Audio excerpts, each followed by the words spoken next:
The horse stopped, its breath a white plume in the air, and Elias Graves did not urge it on. He sat in the saddle, hands resting on the pommel, his body aching from 3 weeks of riding north, away from everything he knew. He looked down into the valley, at the collection of shadows that called itself a town. Sulphur Creek, the sign back on the trail had called it. It looked more like a wound in the earth. This was the place. It was nowhere. He rode the last mile down a track that was more frozen mud than road. The ruts were deep enough to break an axle or a horse's leg. To the east, thin columns of smoke rose from the mine shafts, staining the gray sky a dirtier gray. The wind had a knife's edge, coming straight down from the timberline where, Elias knew, wolves and worse waited for the weak. He had come to Montana in the fall of 1885, seeking a place where a name like Graves wouldn't turn heads, wouldn't draw a whisper. He wanted a place where no one knew what happened in Dodge City, what color badge he'd worn, or how much blood had soaked into the dust at his feet. The town was half abandoned. Half the buildings on the main street had their windows boarded up. The other half looked like they were barely hanging on. He bypassed the saloon, the clicking of the billiard balls and the sour smell of spilled beer leaking out into the cold. He went to the general store, which also served as the post office and the land agent's desk. A man with a face like worn leather looked up from a ledger. "Looking for something?" "A place," Elias said. His voice was rough from disuse. "Away from town. Got anything?" The man spat a brown stream of tobacco juice into a cuspidor. "Got a claim up northwest, worked out, far as we know. Shack on it, previous owner left in a hurry. Or in a box, can't recall." "I'll take it," Elias said. "Don't you want to see it? Just want the paper." Elias pulled a worn leather pouch from his saddlebag. He paid in cash, greenbacks and a few gold coins. The man counted it twice, his eyes narrowing slightly at the weight of the payment. But he asked no questions. Money was money. He slid a deed across the counter. "It's yours, mister. Watch the roof. And the wolves." Elias rode out. The shack was 2 miles from the town's last light, set on a rise of barren land. The land agent hadn't lied. It was broken. The porch sagged. The wind whistled through 3 broken panes of glass and a dozen gaps in the chinking between the logs. But it was private, and it was paid for. He spent the first week in silence, his world shrinking to the perimeter of the property. He worked from first light until his hands were too numb and his shoulders screamed. He hauled lumber from the nearby pines, using his hatchet and a rusty saw he'd found in the lean-to. He was methodical. He cut and planed the wood, repairing the porch steps. He used mud and straw to re-chink the logs, sealing the gaps against the growing cold. He replaced the broken glass with oiled canvas, shutting out the view but keeping the wind at bay. The land was hard. A hard frost settled in every night, making the ground like iron by morning. He dug a new latrine and the work took him half a day, the pickaxe ringing against the frozen earth. He slept, but he did not rest. He slept on a straw tick on the floor, his coat for a blanket and his saddle for a pillow. Under the saddle, cold and heavy, rested his Colt revolver. He woke often in the night, his hand gripping the walnut stock, the smell of gunpowder and fear still clinging to his memory. He would lie awake for hours, listening to the wind, to the high, lonely howl of a wolf pack in the timber. He avoided the townfolk. He had brought enough salt pork, hardtack, and coffee to last a month. He hunted for his suppers, a few rabbits, a stringy grouse. He was a good shot, quiet and efficient. He took no pleasure in it. On the 10th day, he saw her. He was on his roof, nailing down the last of the new-cut shingles, the metallic tang of the cold nails sharp in his mouth. He glanced east, toward the only other homestead in sight. It was a quarter-mile off, separated by a barbed wire fence and a patch of dead thistle. A woman was out back of the other house, hanging laundry. He stopped hammering. The wind was brutal, whipping her skirts around her ankles and tearing at the heavy, wet sheets in her hands. She wore a drab wool dress and no hat. Her hair, a dark brown, was pulled back tight, but strands had escaped and lashed across her face. He watched her fight the wind and the canvas. Her shoulders were set, her movements angry and strong. She was alone. There was no one to help her hold the line taut, no one to hand her the clothespins.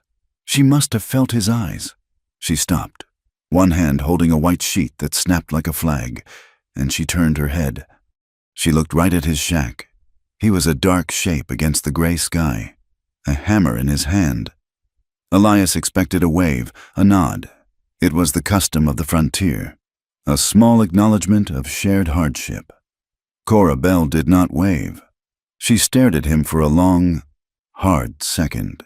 Her face was pale and plain, shut tight against the cold, and against him.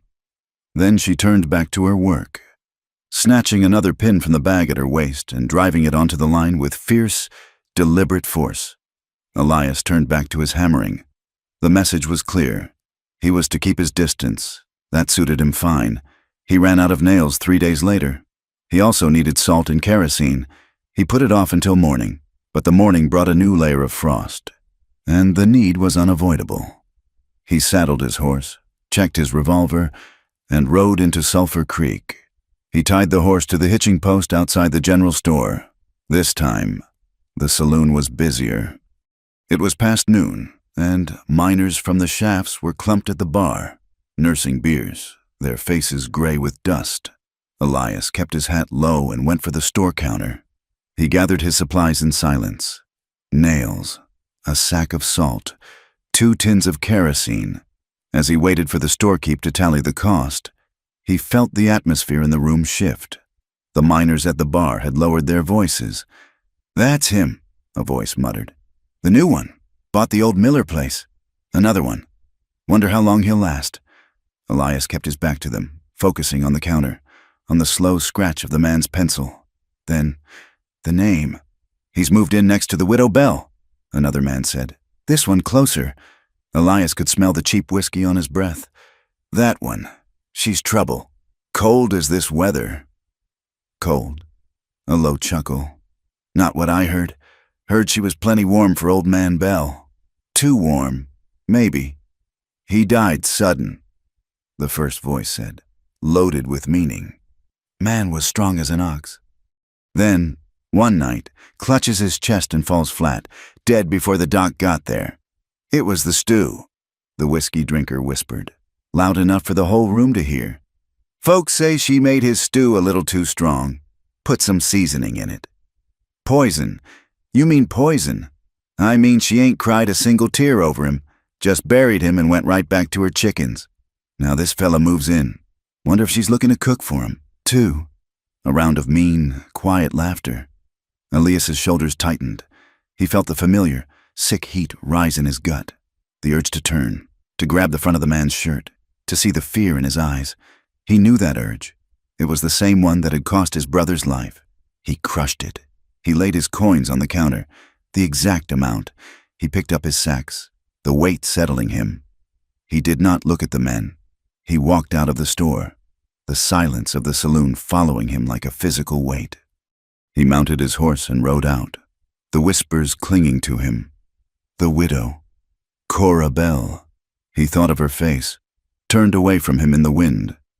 Not cold, guarded. He spent the next few days reinforcing his own small world. He built a better fence for his horse.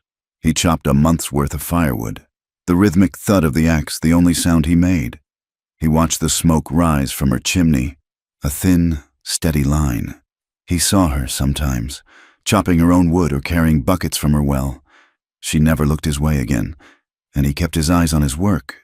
The night the wolves came, it was dark. No moon, just a high, thin layer of clouds that trapped the cold. Elias was cleaning his rifle by the light of a single kerosene lamp. He had been restless all evening, the silence of the shack pressing in. He kept thinking of Dodge, of the smell of stale beer in that saloon, of the whispers. He heard it first.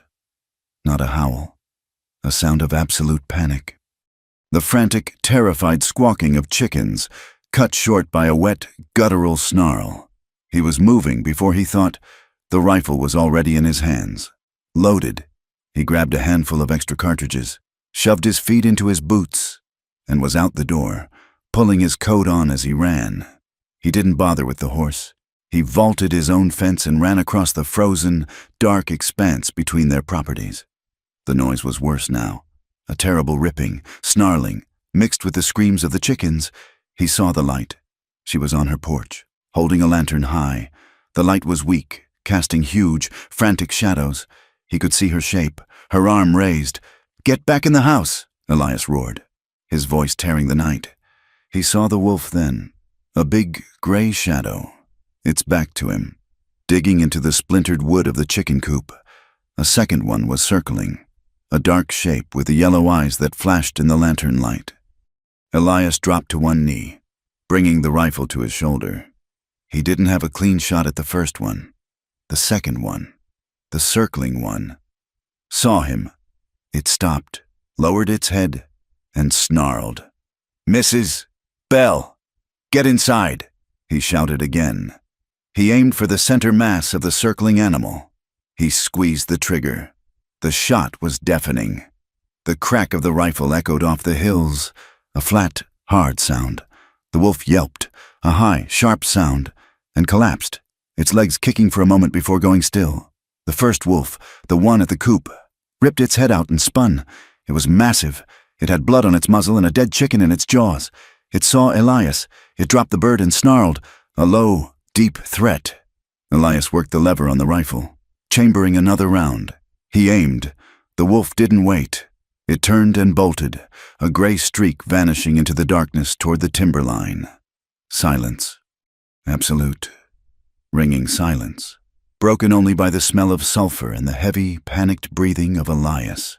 He stood up slowly, the rifle still pointed at the darkness. "It's gone," he said. He walked forward, his boots crunching on the frozen ground. The lantern light was shaking. He reached the coop. The door was torn from its hinges. Inside, it was a massacre. Feathers and blood were everywhere. Of a dozen chickens, maybe 2 were still moving, huddled and broken in a corner. The dead wolf lay 20 yards away. He looked at Cora Bell. She was still on the porch, the lantern held in a white-knuckled grip. She hadn't moved. She was staring at the coop. "Are you hurt?" Elias asked. She shook her head, a small, jerky motion. Her face was bloodless. "Stay here," he said. He walked past her, his eyes scanning the perimeter, rifle ready. He checked the dark corners of her small barn. The lean-to, nothing. The danger was gone. He came back. He looked at the dead wolf. "Just the one. The other got away." Cora finally lowered the lantern. She stepped off the porch, her boots unsteady. She walked to the coop and looked inside. Her shoulders hitched once. She made no sound. They're mostly gone," she said. Her voice was flat. "Dead?"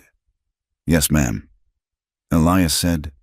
She looked at the dead wolf, then at the mess. "We can't leave them." "No," Elias said. "The smell will bring the other one back, and more." They stood in the dark. The cold was seeping back in, claiming the adrenaline. "I have a shovel," she said. "Get your lamp," Elias said. "And a thicker coat. I'll get my own shovel. We'll bury them. The wolf, too." He went back for his tools. By the time he returned, she was waiting. She had a pickaxe and a shovel. She had not put on a thicker coat. They worked for the next 2 hours, at the edge of her property. The ground was stone. Elias swung the pickaxe, his muscles screaming, the impact jarring up his arms and into his teeth. Cora worked beside him with the shovel. Scraping out the frozen clods of dirt, he broke loose.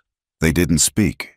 The only sounds were the ring of the pick, the scrape of the shovel, and their own ragged breathing, steaming in the cold. They buried the chickens first, a small, sad pile in the bottom of the shallow grave. Then Elias dragged the wolf over. It was heavy, 120 pounds of dead muscle. They rolled it in on top of the birds. By the time they started shoveling the dirt back in, a thin, watery gray light was showing in the east. Dawn. They finished. They stood over the patch of raw, disturbed earth. Elias leaned on his shovel, his body spent. Cora Bell stood straight, her hands clasped in front of her. She was stiff, her whole body vibrating with a tension that hadn't broken. She looked at the grave, then at Elias. "I thank you, Mr. Graves," she said. Her voice was formal, brittle. She wasn't smiling. There was no warmth in it. It was a statement of fact, an acknowledgement of a debt incurred. "Ma'am," he nodded. He looked at her eyes. They were gray, like the morning. And in them, he saw it. Not just gratitude, not just fear. He saw a tired, hollow sadness that was so deep it had no bottom. It was an exhaustion of the soul. He knew it. He saw it in his own shaving mirror every third day. She turned, without another word, and walked back to her house. The door clicked shut. Elias shouldered his shovel and pickaxe and walked back to his own shack. The sun was fully up, but it offered no heat. He cleaned the tools, put his rifle back on the rack, and sat on the edge of his cot. He was too tired to sleep, but the images of the night kept flickering, the blood on the snow, the yellow eyes in the dark. He lay back, his boots still on, and closed his eyes. He wasn't in Montana. He was in Dodge City. The dust was thick, choking. It smelled of cheap beer and fear. His brother, Jacob, was on the ground, his blue shirt turning dark red. Jacob was looking at him, his mouth open, trying to say something. You... Elias was frozen. His hand was on his pistol, but it felt like lead. The man who had shot Jacob was still there, his own gun smoking, a look of surprise on his face. He wasn't a threat. He was just a drunk kid.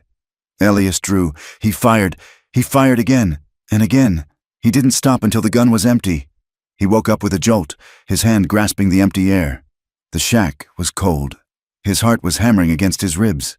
He sat up, the sweat on his forehead already turning to ice in the frigid air. He rubbed his face, the old, ragged scars on his shoulder pulling tight. He had come west to bury the past, but the past wouldn't stay buried. And across the fence, he knew, was a woman who understood exactly what that meant. The day after the wolf attack, Elias took stock of his supplies. He had a small cache of nails he'd bought for his own shack, and there were still good, straight timbers left from the pines he had felled. He gathered an armload of the wood, put the nails in his coat pocket along with a clean rag and a small flask of carbolic, and walked the quarter-mile to her fence. She was already outside, trying to wrestle the broken door of the coop back onto its one remaining hinge. She was using a length of old barbed wire, her hands bare and red in the cold, trying to twist the rusted metal into a makeshift tie. He stopped a few feet away. "Ma'am!" Cora Bell froze. She did not look at him. She kept her grip on the wire, her shoulders tight. "Mr. Graves, I brought some lumber and nails," he said, dropping the wood by his feet. "That wire won't hold." "It will hold well enough," she said. Her voice was flat, pushing him away. "No, it won't. Not against a wolf. Not even against the wind." He pulled the nails from his pocket. "This coop needs to be rebuilt proper. I don't need your help." "I'm not offering help, ma'am. I'm offering nails. The wind gets in. The rest of your birds will freeze by nightfall." She yanked on the wire. Her hand slipped. The barb, sharp and rusted, tore a bright red gash across her palm. Cora hissed, a sharp intake of breath. She dropped the wire and turned away from him, cradling her hand to her chest, as if to hide the weakness. Blood welled up and dripped onto the frozen dirt. Elias was moving before she could protest again. He closed the distance, setting his jaw. "Give me your hand. It's nothing. It's rust and dirt. It'll be poisoned by morning. Give me your hand. Cora!" He said her name. It hung in the air between them, stark and sudden. She hesitated, her body rigid. He reached out, not grabbing, but firm, and took her wrist. Her skin was ice cold. He turned her hand over, his thumb pressing into her palm to open the fist she'd made. The cut was deep, ragged. She watched his face. He kept his eyes on the wound. Silently, he pulled the clean rag from his pocket. He uncorked the flask of carbolic with his teeth and poured a small, stinging stream of it directly into the cut. She flinched, her whole body jerking, but she did not pull away. The sharp, clean smell of the antiseptic cut through the morning air. He blotted the blood, his touch surprisingly gentle for a man of his size. Then he tore the rag into a neat strip and began to wrap her palm, his fingers moving with practiced efficiency. "You'll need to keep it clean," he said, his voice low. He tied off the bandage, his knuckles brushing the soft skin of her inner wrist. She was breathing fast, but shallow. She was looking at his hands. Not her own, calloused, scarred, but steady. "I could have done it," she whispered. "I know," Elias said. He let go of her hand. He turned, picked up his hammer from his own belt, and walked to the coop. "You go inside. Get that hand warm." She started to say something, to refuse again, but the words died in her throat. The fight had gone out of her, replaced by a cold, weary shock. She watched him for a second, a strange, unreadable expression on her face. Then she turned and walked stiffly back to her house. Elias worked all morning. He tore down the broken parts of the coop, his movements economical and sure. He dug new post holes. He set the timbers, squared them, and nailed them fast. He used his own wood, his own nails, his own sweat. He rebuilt the door, stronger this time, and fashioned a new latch from a piece of iron he had in his pocket. He worked without stopping, the rhythm of the hammer a steady, angry beat in the silence. He was angry at the wolves, at the cold, at the whispers in town, and at the stubborn, breakable pride of the woman in the house. When he was finished, the coop was small, but it was solid. It was safe. He gathered his tools. He did not knock on her door. He simply walked back to his own land. Life settled into a new pattern. It was not friendship. It was a truce, drawn in the space between their two properties. The next morning, Elias found 2 white eggs sitting on the fence post that marked the edge of his land. The day after, he shot a rabbit. It was a clean shot. He dressed it, and that evening left the meat, wrapped in a piece of clean canvas. On her porch, he didn't wait. A few days later, he was checking the perimeter of his own fence and found her struggling to lift a heavy bucket of water from her well. The pulley was frozen. He walked over, took the rope from her bandaged hand, and hauled the bucket up, the ice cracking as it came. He filled her bucket, and then his own, and they walked back toward their homes, side by side for 20 yards, neither speaking a word. They traded. He had bullets and strength. She had 2 laying hens that had survived the attack, and a small root cellar. She would leave a jar of pickled beets. He would leave a stack of freshly split kindling. He fixed a loose board on her fence. She mended a tear in his canvas coat, leaving it folded on his porch, the stitches small and neat. A tension simmered. It was not a comfortable quiet. It was the silence of 2 people who knew the other was there. Every minute. He was aware of her. He knew when her light was on. He could tell by the smoke from her chimney whether she was baking or just keeping the chill at bay. And she, in turn, watched him. She watched him chop wood, his back a solid wall of muscle, the axe rising and falling with brutal efficiency. She watched him walk his land, his rifle in his hand, his steps slow and measured. A man who was always listening. The weather turned. The gray skies of October thickened, and finally, in the first week of November, broke. The snow began. It did not come gently. It came as a horizontal sheet of white, driven by a wind that moaned across the high plains. The temperature plummeted. The world shrank to the view from their windows, a swirling mess of white and gray. Firewood, which had been a chore, now became life. The mine shaft slowed. Men who had been digging for silver were now just trying to stay warm. Sulphur Creek grew desperate. The meager supplies in the general store dwindled.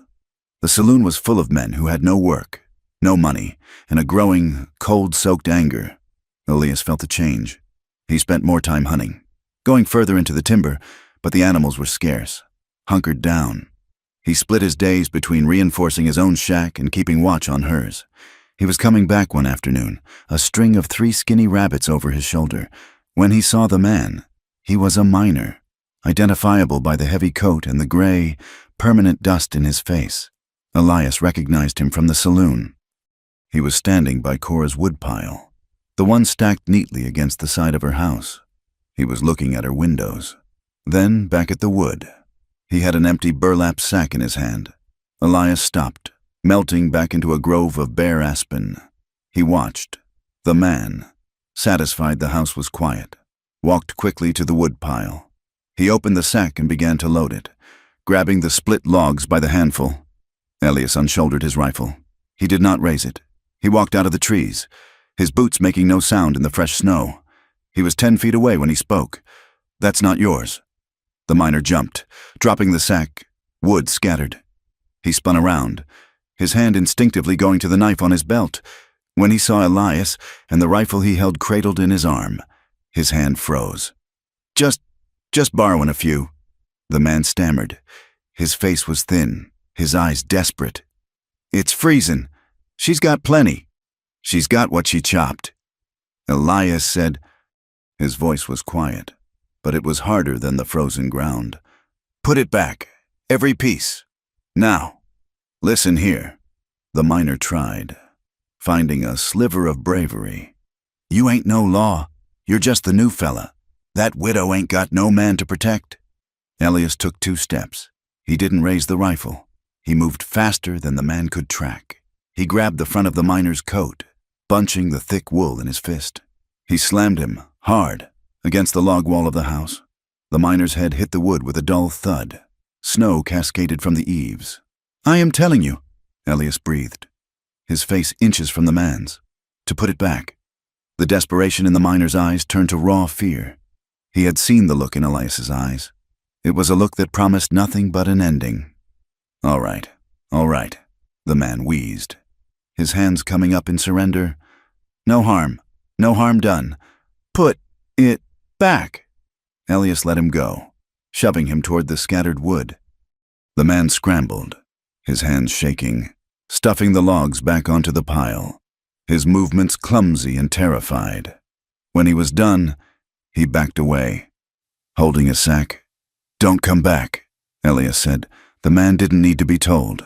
He turned and half ran, slipping and scrambling through the snowdrifts, back toward town. Elias stood there for a long time, his breath pluming. The rage was still in him, a hot, sick feeling. He hated it. He'd come here to be done with this. The door to Cora's house opened. She stood there, her face a white mask. She had a shotgun in her hands, held low. She had seen the whole thing. Elias turned to her.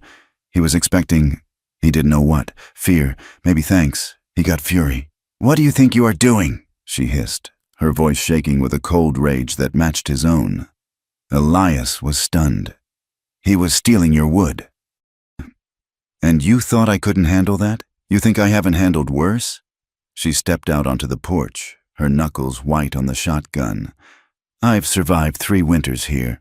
I've survived men like him, and men 10 times worse. I don't need you. You were interfering." She snapped. "You were drawing attention. You think that helps? You think that man will go back to town and say what a gentleman you are? No. He'll go back and say the widow's got a new man. He'll go back and say we're together. You've just put a bigger target on this house than he ever did." She was right. He knew, instantly, that she was right. The whispers he'd heard in the saloon would now become a full-throated story. "I've survived worse than one filthy handsy miner," she said, her voice dropping to a low, trembling wire. "I don't need a man to fight my battles. I especially don't need one who brings his own ghosts to my door." The words hit him harder than the miner had hit the wall. He had no defense. He had acted. He had brought the world he was running from right to her fence line. Elias looked at her, at the shotgun, at the hard, unforgiving line of her mouth. He said nothing. There was nothing to say. He turned, his shoulders stiff, and stormed away. He walked back to his own shack, the crunch of his boots the only sound. He didn't look back. He slammed his door. The shack was cold. He hadn't built up his own fire. He stood in the middle of the room, his fists clenching and unclenching. He had done it again. He had tried to protect, and he had only made things worse. He had brought death to his brother, and now he had brought trouble to her. That night, neither of them slept. In his shack, Elias sat in the dark, his rifle across his knees, and stared at the wall, the dream of Jacob's bloody shirt playing over and over in his mind. In her house, Cora lay in her cold bed, the shotgun leaning against the wall. She was wide awake, and the memory of the fight had brought back other, worse memories. She remembered her marriage. She remembered Silas Bell. He had been a big man, a man who owned the land and believed he owned her. Too, he was not a kind man. He was a man who took what he wanted. He controlled every dollar, every sack of flour. He'd told the town she was sickly, that she was barren, that she was unstable. It was his way of keeping her isolated, of making sure no one would listen if she cried for help. She had tried to leave. Once, in the first year, she had packed a small bag. He'd caught her at the edge of the property. He had dragged her back to the house. He hadn't used his fists. Not then. He had used rope. He'd tied her to the bedpost and left her there for a day and a night, to think on her vows. The bruises came later, a hand that gripped too tight on her arm, a shove against the wall that she was told to watch her step about. He never touched her face. He was careful. His death had been slow, a sickness in the gut that the doctor couldn't name. It had started in the spring and lasted clear through the summer. He'd gotten thin, weak. He'd spent his last 2 months in the bed he had tied her to, and she had tended him. She had brought him his broth. She had cleaned up his waste. She had sat by his bed and watched the cruelty and strength leak out of him, drop by drop. She never spoke of it. She never told anyone that in those last few weeks. He had been the one who was afraid. She had just survived. The blizzard hit 2 days later. It was not a storm. It was the end of the world. The wind didn't howl. It screamed. It was a physical white wall that erased the land, the sky, the space between their two shacks. Drifts piled up 10, 15 feet high, burying fences and turning the landscape into a white, rolling ocean. Elias was trapped. He had enough wood for 3 days, maybe 4. He spent the first day and night just listening to the timbers of his shack groaning, the wind trying to tear the roof from its walls. On the second night, the fire in his stove was low. The cold was a living thing. It found every crack he had sealed, every small gap in the logs. It settled on his skin, in his bones. He was wearing every piece of clothing he owned, and he was still shivering. And the ghosts came, in the screaming of the wind. He heard the gunshots in Dodge. He heard Jacob's voice. He smelled the gunpowder. He saw the blood in the dust, the cold, the dark, the solitude, it all mixed together. And the careful wall he had built around himself in Montana finally, completely broke. He was going to die here, alone, in a frozen shack, with nothing but his shame for a blanket. The man who came west to die was getting his wish. But the thought of Cora, just a quarter-mile away, trapped in the same white hell, ignited something. A last, desperate flicker. He pulled on his coat. He grabbed his rifle. Though he didn't know why, he found a length of rope and tied it to his door handle. He would tie the other end to his waist. If he missed her house, if he got lost in the white, he could at least try to pull himself back. He opened the door. The wind tore it from his hand and slammed it against the wall. Snow filled the cabin in a blinding, suffocating rush. He stepped out into it. It was not air. It was a solid, moving mass of ice. He couldn't see his feet. He couldn't see his hand in front of his face. He leaned into the wind and pushed, following the memory of the fence line. It took him an hour to cross land he had walked in 3 minutes. He fell. He lost his bearing. He was pulled back by the rope, his only anchor. He clawed his way through drifts that were over his head. He was not a man. He was a frozen, desperate animal. He hit something solid, not a tree, a wall. He felt it with his numb hands. Wood. The porch. He stumbled, fell against her door. And he didn't knock. He pounded, his fist a dead, heavy thing. The door opened a crack. He saw her eye, wide with fear. Elias, he fell forward, through the door, collapsing onto the rough floorboards of her cabin. The rope, still tied to his waist, snaked out into the storm. "The cold," he muttered. He was shaking, his whole body convulsing. The blood, so much blood. Cora slammed the door, fighting the wind. She threw the bar, shutting the storm out. Her cabin was small, but it was warm. A fire blazed in her stove. It smelled of coffee and wood smoke. She looked down at him. He was a heap of snow and frozen wool. He was not a threat. He was broken. "Get up," she said, her voice sharp, but not unkind. "You'll die there." He tried. He couldn't. His limbs wouldn't obey.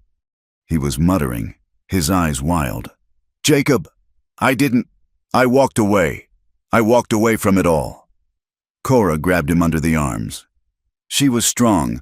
She dragged him, his boots scraping the floor, closer to the stove, the only source of life in the room. "Get this coat off," she ordered. She helped him. Her hands were rough, practical. She stripped off his frozen coat, his gloves. His hands were blue. He was shivering so hard his teeth clicked. "You're a fool, Elias Graves," she said, but she was already at the stove, pouring coffee into a tin cup. She jammed it into his hands. "Drink." He drank. It was scalding hot, black and sweet. It burned a path down to his stomach. He coughed, and the shivering began to slow. He started. "Don't talk," she said. "Just sit. I'm not losing my neighbor to a storm. It's too much paperwork." He sat on the floor, his back against the wall, his legs stretched toward the stove. He drank the coffee. The warmth began to spread. The terror of the storm, the ghosts, began to recede. He was exhausted, more tired than he had ever been. His eyes grew heavy. He was asleep in 2 minutes, the tin cup still held loosely in his hand. Cora watched him. He looked younger, asleep. The hard lines around his mouth and eyes softened. He was just a man. She went to her own bed, but she didn't sleep. She sat in a chair, the shotgun across her lap, and watched him by the dim light of the stove's fire. In the middle of the night, he moaned, his shoulders twitching. He was dreaming. He shifted, his shirt pulling tight. Cora leaned forward. In the orange glow from the stove, she saw it. His shirt had pulled away from his shoulder. She saw the scars. They were old, but they were ugly. 2, 3 round, puckered wounds, the skin shiny and ruined, bullet holes. One on his shoulder, another lower, on his back, near the kidney, old and ragged. She stared at them. This was the past he carried. This was the violence he was running from. He hadn't just seen blood, he had shed it. He had bled it. A strange, unfamiliar feeling moved in her chest. It was not pity. It was recognition. A fellow survivor. He shivered again, even in his sleep. Cora stood up. She went to the old wooden chest at the foot of her bed. She opened it. The smell of cedar and mothballs came out. She reached inside and pulled out a heavy, dark wool coat. It was a man's coat, large, and of good quality. It had been her husband's. She stood over Elias. She looked at the coat in her hands, the last physical piece of Silas Bell. Then she looked at the scarred, shivering man on her floor. Slowly, carefully, she unfolded the coat and draped it over Elias Graves, covering him, covering the scars. She tucked it around his shoulders. He sighed in his sleep and settled. The shivering stopped. Cora went back to her chair. She sat in the dark, listening to the storm scream outside, and to the quiet, steady breathing of the man sleeping on her floor. He woke to the smell of coffee. The storm had passed. The wind was no longer a scream, but a low, distant moan. For a moment, Elias Graves didn't know where he was. The ceiling was too close. The air was warm, smoky, and didn't smell of his own damp, cold solitude. Then he saw the stove, its iron belly glowing a dull red. He was on the floor, on a braided rug. He was covered by a heavy, dark wool coat. He sat up. His muscles screamed. Every joint was stiff, frozen from the night's exposure and the hard floor. He looked at the coat. It was a man's coat, well made, but old. It was not his. He knew, with a sudden, sinking certainty, that it had belonged to Silas Bell. Shame flooded him, hot and fast. He had broken. He had come here, a stranger, and fallen apart on this woman's floor. He had muttered about Jacob, about blood. He had shown her the ragged, broken thing he was. He scrambled to his feet, his body clumsy. He folded the coat, his movements jerky, and set it on the chair she'd been sitting in. He had to get out. He had to get back to his own shack before she woke, before he had to face the pity or the fear. In her eyes, he turned toward the door. "There's coffee?" Cora was at the counter, her back to him. She had not been asleep. She was dressed. Her hair was pulled back in its tight, severe bun. She was scooping coffee grounds from a tin into her pot. She did not look at him. She did not mention the storm, or the coat. She did not ask about the blood, or Jacob, or why he had come pounding on her door like a madman. She was giving him a gift, the gift of her silence. He started. His voice was a raw croak. He cleared his throat. "I should go. The snow is 10 feet deep," she said, still not looking. She poured hot water from the kettle into the pot. "You aren't going anywhere until a path is dug, and you won't dig one on an empty stomach with frozen hands. Sit." It was not a request. It was the same practical, non-negotiable tone she used with the wind. Elias stood by the door, a big, useless, ashamed man. He wanted to leave. He wanted to run, but he also wanted, more than he had wanted anything in a long time, to sit down. He moved to the small table. He sat. She brought 2 tin cups, poured the coffee, black and thick. She set one in front of him. She took the other and sat opposite him. They drank. The silence in the small cabin was thick, broken only by the sipping, the low rumble of the fire. He looked at his hands, wrapped around the warm tin. He would not look at her. "The storm broke," he said, just to say something. "It did. My rope. It's buried." She said, "I cut it. It was letting the cold in." He nodded. He had survived. He owed her his life, or at least his pride, and he didn't know which was worse. He finished the coffee. It was scalding, and it burned away the last of the chill.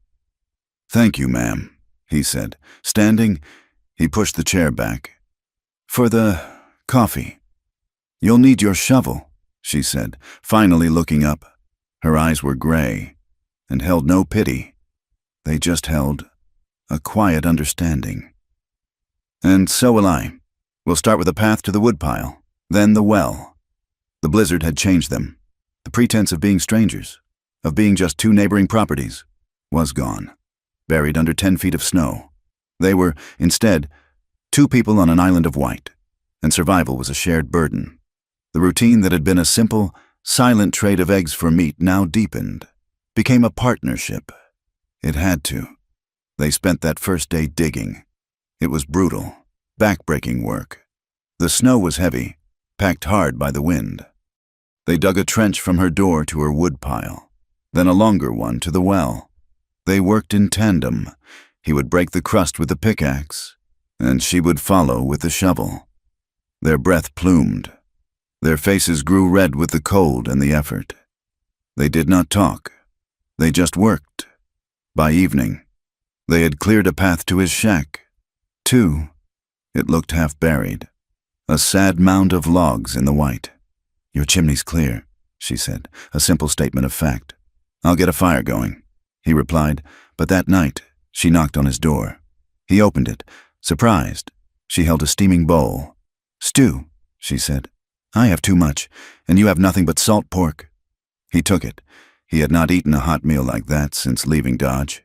He stood in his own cold shack and ate the stew, and it felt like a betrayal of the solitude he had come here to earn. The next day, he was on her roof. The wind had ripped a dozen shingles clean off. He didn't ask. He just showed up, his hammer in his belt, the extra shingles from his own repairs in his hand. He worked all day, high above the snow, nailing and securing, his hands numb. Cora stayed below. She didn't hand him shingles. She was mending. He had left his coat, the one torn by barbed wire, at his door. When he came down from the roof, his work done. The coat was on his porch rail. The tear was gone. The stitches so small and neat he could barely see them. They talked, not of the things that mattered, but of the things that were real. The soil is packed, she'd say, looking at the frozen ground. It'll be hard for the spring seeds. It needs ash, he'd reply, looking at his stove. The fire's no good if it's not doing double work. They began to share a fire. It was her idea, though she never said it. She just started making enough stew for two, and he just started splitting enough wood for her stove to burn all night, stacking it on her porch. It was practical. One fire, one meal. It saved wood. It saved effort. He would come over at dusk. He'd sit at her table, and she would put a plate in front of him. They would eat. And in the quiet, the things they never spoke of grew louder. He learned her movements, the way she tucked a stray wisp of hair behind her ear, the way her mouth set in a hard line when she was concentrating. She learned his, the way he sat with his back to a wall, always, the way he cradled his coffee cup, his scarred hands warming to the tin, the way his eyes would sometimes go distant, staring at the wall, and she knew he was back in Dodge, back in the dust. One afternoon, she came to his shack. She didn't knock. The door was open, the day being marginally warmer. She was bringing him a loaf of bread, still warm, wrapped in a cloth. She found him behind the shack, at a small fire. He was kneeling in the snow. The fire was hot, and it smelled wrong. Not of wood. It smelled of metal and burning cloth. He had something in the flames, held by a pair of tongs. It was a star, a small, tarnished silver star, pinned to a piece of black leather. He was watching it melt. The silver curled, blackened, and dripped into the coals. He was destroying it. Cora stood, silent, the bread held to her chest. He knew she was there. He didn't turn. He just kept staring into the fire. It was from Dodge, he said, his voice quiet, rough. A badge. He watched the last point of the star collapse, turning into a shapeless silver lump. I swore an oath, he said, his voice so low she had to strain to hear it. To protect, to uphold the law.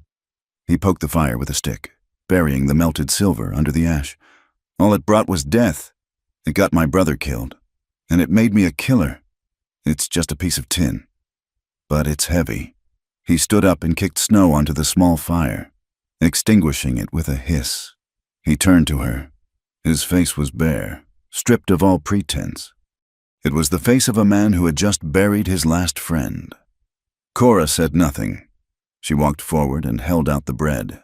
He looked at the warm bundle, then at her. Some things, she said, her voice just as quiet, are too heavy to carry. He took the bread. His fingers brushed her knuckles. It was nothing. It was a spark on dry tinder. The air in the cabin grew thick after that.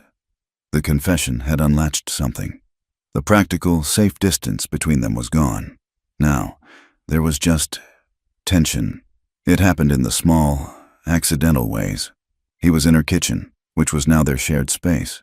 He was helping her bring in a heavy sack of flour he'd hauled from town. The space was small. He turned, the sack on his shoulder, and she was right behind him. He stopped, and she bumped into him. He put a hand out to steady her, his palm landing flat on her hip, just for a second, to keep her from falling. She froze. His hand was large, warm even through her wool dress. He snatched it back, as if he'd been burned. Sorry, he muttered, moving past her. The floor is uneven, she said, her voice thin. But the touch lingered, a patch of warmth on her hip that hadn't felt a man's touch in years, except in anger. And their eyes, they would be eating. The silence of the cabin broken only by the click of a spoon against a bowl. He would look up, and she would already be looking at him. Their eyes would meet, hold for a beat too long. He saw the loneliness in hers. She saw the storm in his. Then one of them would look away. Back to their plate, back to the fire. They danced around it. They skirted the edge of the thing that was growing between them. This fragile, dangerous need. They were two people starved, and they were sitting in front of a feast, terrified to take the first bite. The moment finally came on a Tuesday night. The wind was high again, rattling the canvas on the windows. He had just finished securing a loose board on her porch, and he'd come in for coffee. His hands red from the cold. They were at the table. The big oil lamp in the center of the table was their main source of light. It had been burning low. The oil scarce. Elias had been meaning to ride to town for more, but the snow was still too deep. As he was telling her about a fox track he'd seen, the lamp sputtered, the flame dipped, flared bright orange, and then died, plunging the room into near darkness. The only light left was the dim red glow from the stove's grate, and the small, flickering candle lantern she kept on the mantel. The sudden dark was intimate, close. The wind outside seemed to get louder. I'll get the oil," she said, her voice suddenly uncertain. "It's empty," he said. He could see her silhouette against the stove's glow. "It's fine. The lantern is enough." He stood, walked to the mantel, and took the small lantern. It was an old thing, tin and glass. He brought it to the table and set it between them. The light was weak, casting huge, moving shadows. It threw the planes of her face into sharp relief, the hollows of her cheeks, the stubborn line of her jaw, the softness of her mouth. They sat in the small pool of flickering light. He was rubbing his hands together, trying to work the cold out of his knuckles. She was watching him, watching his scarred, capable hands. "You're a gentleman, Elias," she said. The words were so quiet, he almost missed them. He stopped rubbing his hands. He looked at her. Her eyes were wide in the lantern light. "No," he said. His voice was rough. "I'm not—" "You are," she insisted, as if to herself. "With the wood, with my hand. You were gentle." Elias leaned forward, his forearms on the table, his face coming into the light. The scars on his temple were stark. "I am the man who beat a half-starved miner against your wall. Cora, I am the man who emptied his gun into a boy in Dodge. The last thing I am is gentle." His honesty was a physical thing, a cold wind in the small room. Cora did not flinch. She held his gaze. The silence stretched. "I haven't been touched like a woman in years." She whispered. The words came out, a truth she had not even known she was holding. It was a confession to match his, a statement of profound, aching loneliness. Elias's breath caught. He looked at her mouth, then back to her eyes. The air was so thick he could barely breathe. He saw the fear in her eyes, but also the raw, desperate truth. He reached across the table, his hand covering hers. It was not a gentle touch. It was a brand. His hand was calloused, hot and heavy. "Then don't call me gentle," he said, his voice a low growl. "Unless you mean it." She looked at his hand covering hers. She did not pull away. She slowly, deliberately, turned her hand over, lacing her fingers with his. It was all the answer he needed. He stood, pulling her hand with him. He walked around the table, never letting go. He stood in front of her. She was still seated, looking up at him. He was a shadow, a mountain. Slowly, he reached out his other hand and touched her face. His fingers were rough, cold from outside. He laid them against her cheek. She leaned into the touch, her eyes closing. He bent. He was slow, so slow. He was giving her every chance to turn away. He kissed her. It was not a soft kiss. It was an aching, careful, desperate thing. It was a kiss of two people who had forgotten what this felt like. It was slow and deep and full of all the words they could not say. It tasted of coffee and wood smoke and a winter's worth of loneliness. He felt her hands come up, her fingers gripping his shirt. He was drowning in her, and he hadn't known he was thirsty. Then, just as his hand moved from her cheek to her hair, she stiffened. She pushed against his chest. A firm, desperate shove. Elias stopped.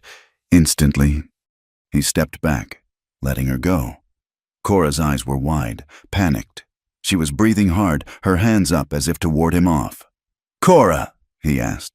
"I can't," she whispered, her voice shaking. She scrambled back, away from him, her chair scraping on the floor. "I can't.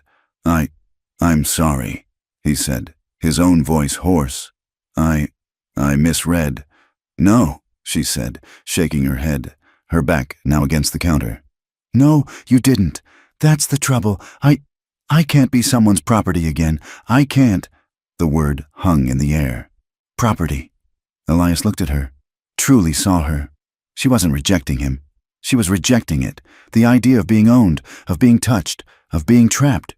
She was seeing Silas Bell in his shadow. He said nothing. What was there to say? He couldn't promise her he wasn't a man who would own her. He couldn't promise her anything. He was a ghost, just like her. He nodded, a single, curt motion. He turned, grabbed his coat from the peg, and walked to the door. He did not say goodnight. He pulled the door open. The cold wind rushed in, making the lantern flame dance wildly. He stepped out into the dark. He walked slower than usual, back to his own cold, empty shack. The snow was deep. He didn't feel it. Halfway across the yard, he stopped. He turned. He looked back at her cabin, at the single, small, flickering light in her window. She was in there, alone, afraid. He stood for a long time, watching her light, before finally turning and facing his own darkness. The kiss was a broken thing.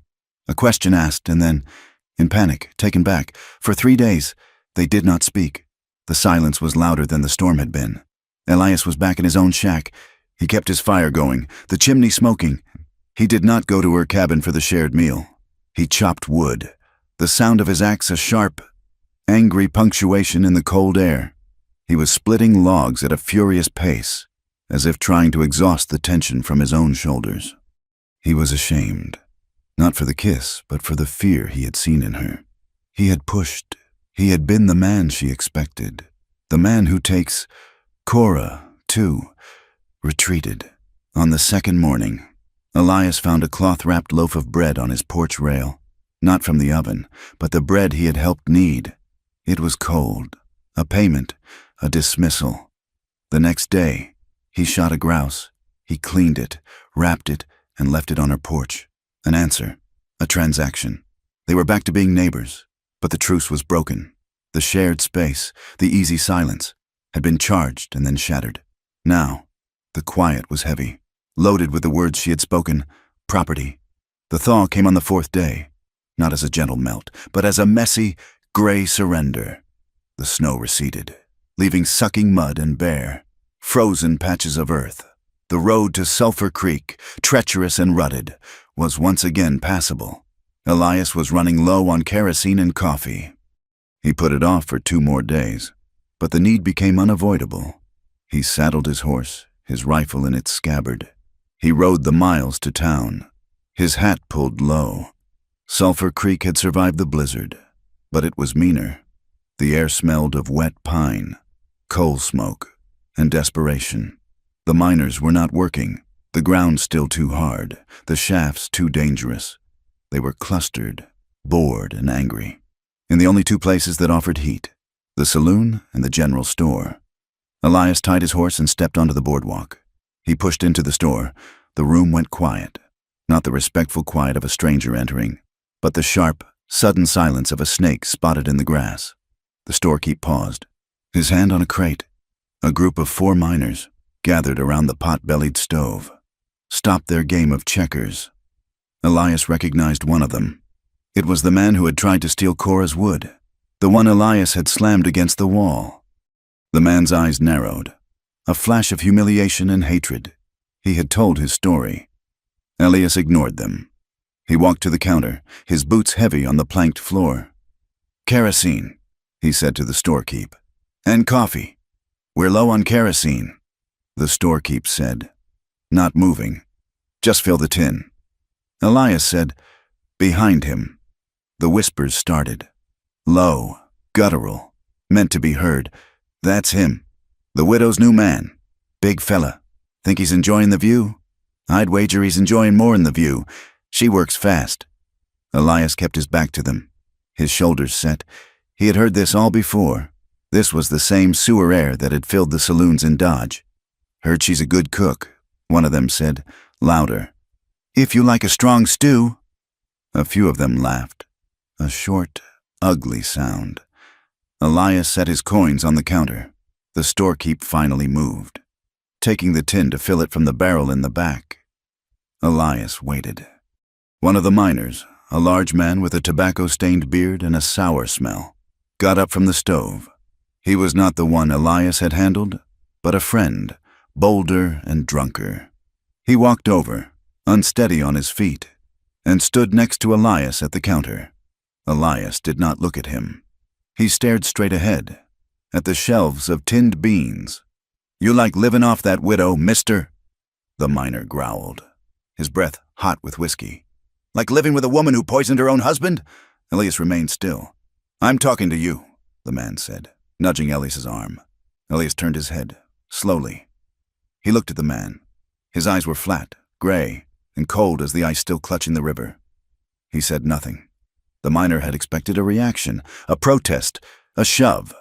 The silence, the absolute stillness from Elias, unnerved him. He had to push further, to regain his footing in front of his friends. "What's the matter? She got your tongue, too." He grinned, showing black-green teeth. "Or maybe you like the taste of poison." He drew in a breath, puffed his cheeks, and spat. A thick, brown stream of tobacco juice and spittle flew from his lips and landed squarely on the toe of Elias's left boot. The store went dead silent. The checker piece, halfway to the board, stopped. This was it, the moment of violence, the trigger. Elias looked down at his boot. He saw the brown stain spreading on the dark leather. He looked back up, his gaze never wavering from the miner's face. He didn't move. He didn't wipe it. He didn't flinch. He didn't draw. The miner's grin faltered. The silence stretched, becoming painful. Elias's stillness was an accusation, a mirror. He was not reacting. And in not reacting, he held all the power. "You're dripping," Elias said. His voice was a quiet rasp, barely disturbing the air. The miner blinked, confused. He looked down at his own chin, then back at Elias. The moment was gone. The fuse had been lit, but Elias had pissed on it. The man was left standing there, a fool who had spit on an unmoving stone. The storekeep hurried back, his eyes wide. He slammed the tin of kerosene on the counter. Elias paid. He picked up his coffee, his kerosene, and turned his back on the miner. He walked out of the store. The spit was still on his boot. He walked past the silent, watching men, his footsteps even, his back straight. He stepped outside, into the cold, clean air. He wiped his boot clean on the mud and snow of the boardwalk, mounted his horse, and rode out of town. Never looking back, he rode hard. The quiet contained fury in his chest, a cold, hard knot. He was not angry at the miner. He was angry at the world that made such men. He was angry at the whispers that had cost him his brother and were now trying to cost him his peace. When he got back, he saw Cora outside, trying to clear a patch of ground for her spring garden. The earth still hard. He dismounted, walked to her fence line. "Cora!" She looked up, surprised. He had not used her name since the night of the kiss. "They're talking," he said, not bothering with a greeting. "They always talk," she said, turning back to her work, her voice bitter. "No, it's worse. It's because of me, that miner I pushed. He's been busy." He paused, then said it. "One of them spit on my boot in the store." She stopped digging. Her shoulders went rigid. She slowly turned to face him. He had expected her to be angry at him for bringing this. Instead, her face was pale, her eyes wide with a familiar, haunted fear. "What did you do?" she whispered. "I did nothing," he said. "I bought the coffee. I left." She stared at him. She was processing this. She had seen her husband, Silas, get into 3 fistfights in that same store over perceived slights, over a card game, over the price of feed. Silas, who was always proving his strength, his ownership. And here was Elias, a man who could break a miner in half. A man who, in her cabin, had confessed to killing, and he had stood there and taken it for her, to protect her from more gossip. You let him? She said, her voice full of a strange wonder. It was just spit. Elias said, it wasn't worth the noise. That night, she came to his shack. She knocked. He opened the door. She was holding a covered bowl. I made stew, she said. He stepped aside. She came in. The shared meals were back, but the air had changed. The shame was gone. The truce was over, replaced by something new. They ate at his small, rough table. For a long time, there was only the sound of spoons. He'll do it again, she said, her voice low. They'll push until you push back. That's what men like that do. I've pushed back before, Elias said, his voice flat. It doesn't end well. Not for anyone. You need to know, she said, suddenly, as if the words were being forced out of her. You need to know what you're standing next to. What they're right about. Elias looked at her. I don't need to know anything. Yes, you do. Her hands were trembling, but she clasped them on the table. Silas, he wasn't just mean, he was meticulous.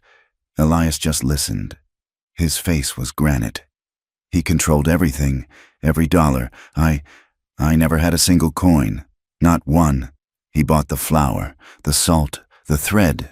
He said it was to protect me from my own weak mind. He liked telling the storekeep that.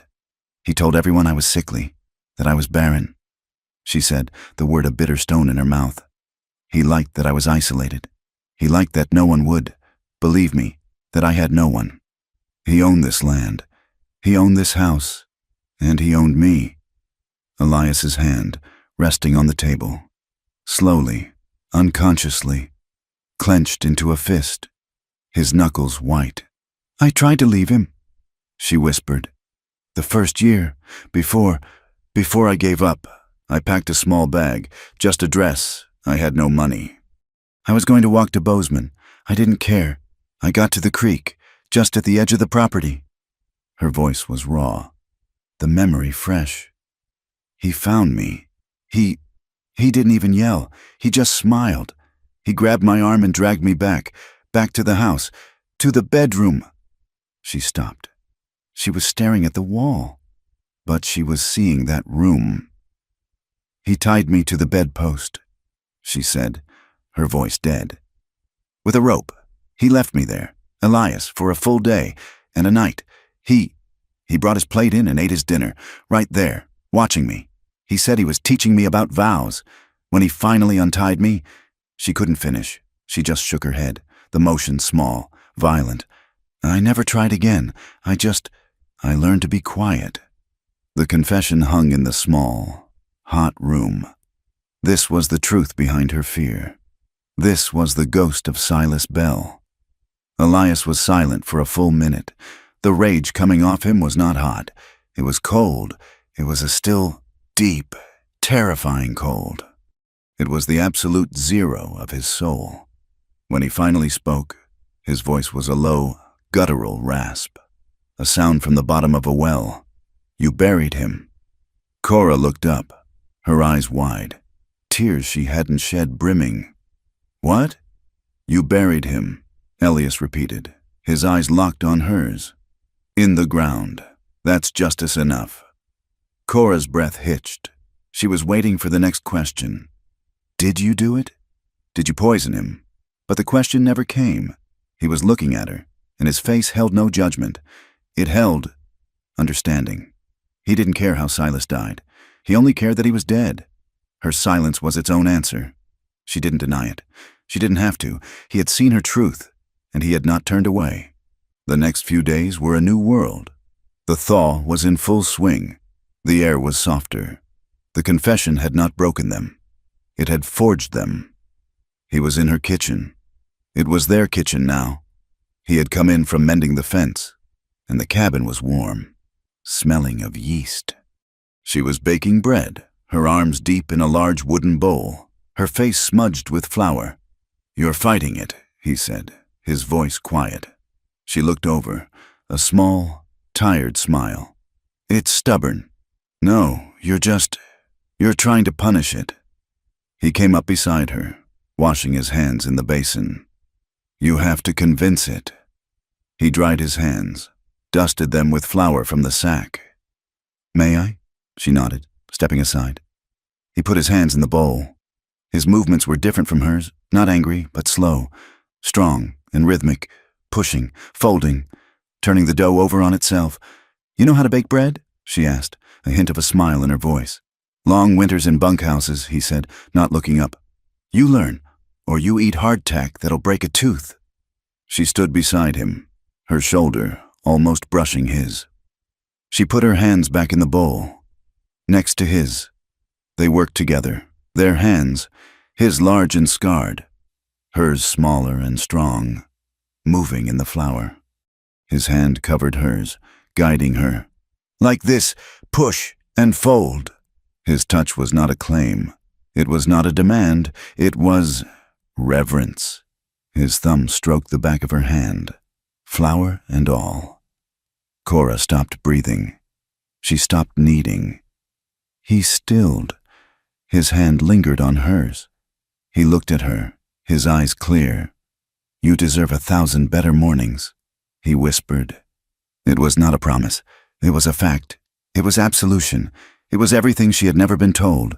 This time, she did not pull away. This time, there was no memory of Silas. There was only Elias. She leaned into him. She rested her flour-dusted forehead against his shoulder. Her hands, covered in dough, came up and rested flat against his chest. She just leaned, a full surrender of her weight. Elias's arms came around her, holding her tight. Flour, dough, and all. He rested his chin on the top of her head and closed his eyes. They stood like that for a long time, two broken people holding each other up in a warm kitchen. That night, they gave in. He didn't go back to his shack. The bread was baked, the stew was eaten, the silence was full, and comfortable, and charged. He was at the door, his coat in his hand, ready to leave, ready to give her the space, if she still needed it. Elias, she said. He turned. She was standing by the stove. She was not afraid. Her eyes were steady. She was not a girl, not a victim. She was a woman. He dropped his coat. He walked to her. He didn't kiss her. He raised a hand and laid it on her cheek, his thumb brushing the flour smudge he had seen earlier. It was raw. It was slow.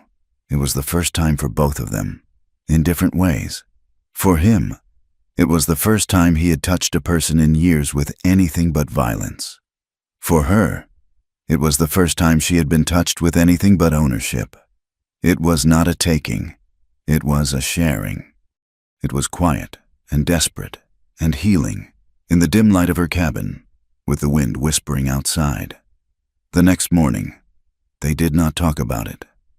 He woke first, in her bed. He watched her sleep. When she woke, she turned and saw him watching her. He did not smile. He just looked at her, his eyes, usually so guarded, now open. She looked back, her eyes, usually so sad, now calm. Their eyes did all the talking. I see you. I'm still here. The peace lasted for 2 weeks, 2 weeks of better mornings. They worked side by side, clearing the land, mending the fences, rebuilding the coop. They were a team. The town of Sulphur Creek and the world that had broken them seemed 1,000 miles away. Then, trouble arrived. It came on a Monday. Elias had ridden into town. This time, he was not just buying for himself. He had a list from Cora, sugar, beans, and a new ribbon, if he could find one. He sensed the change as soon as he tied his horse.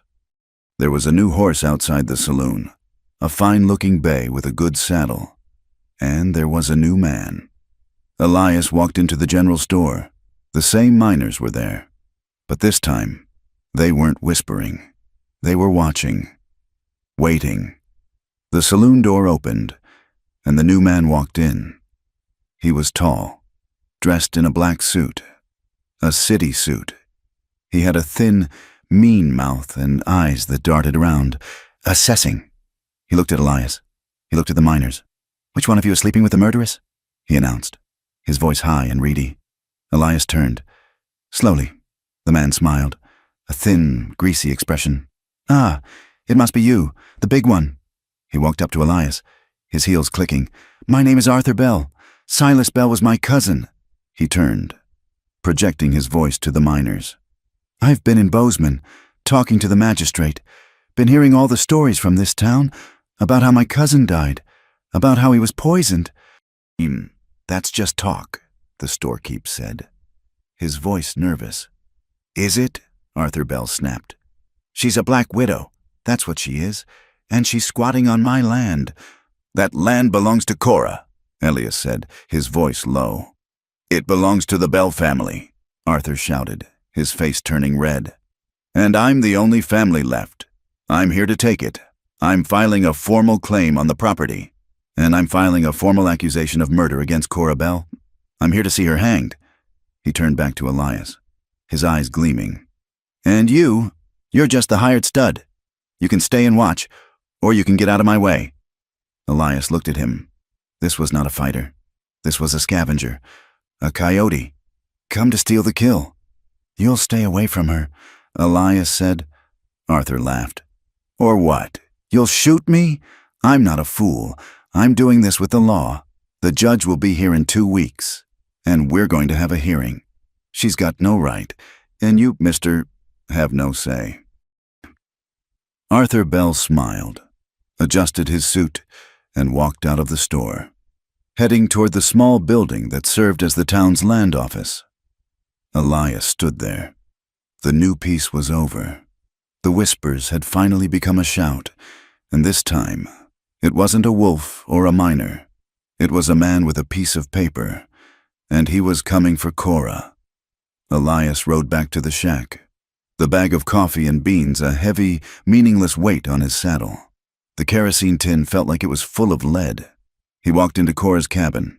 It was their cabin now, though no word had been spoken, and she looked up from the stove, a question in her eyes. "Trouble," Elias said. He didn't soften it. He set the supplies on the table. "His name is Arthur Bell, Silas's cousin.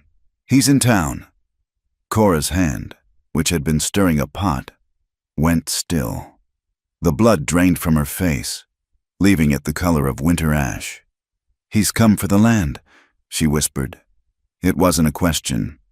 "And for you," Elias said, his voice flat. "He's filing a claim, and he's accusing you of murder. He's using the town's gossip to do it." Cora sat down, hard, on the small stool by the fire. She put the spoon down. She looked at her hands. They were trembling.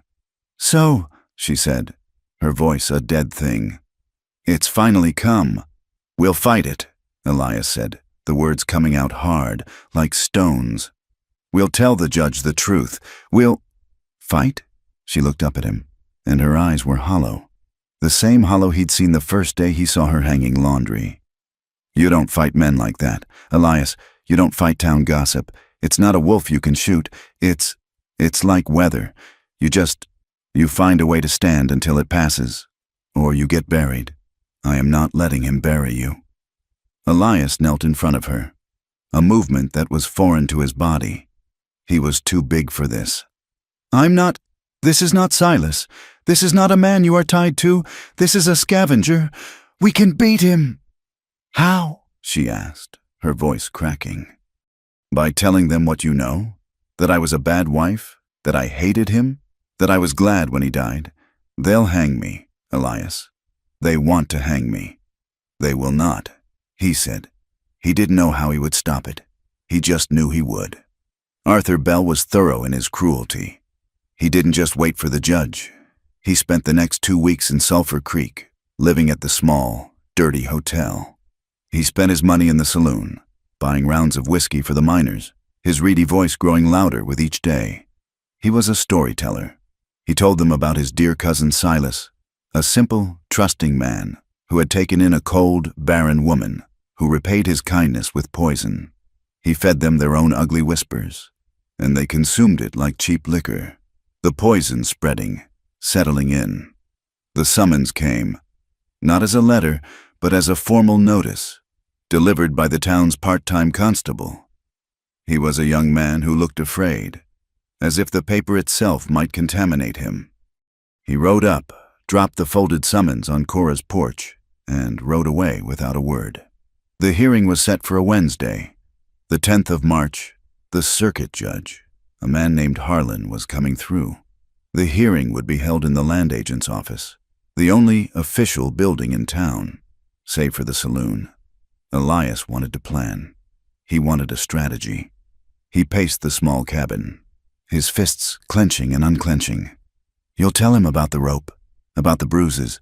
You'll tell him what you told me." "No," Cora said. She was sewing, mending a tear in his shirt. Her stitches were tiny, perfect, and angry.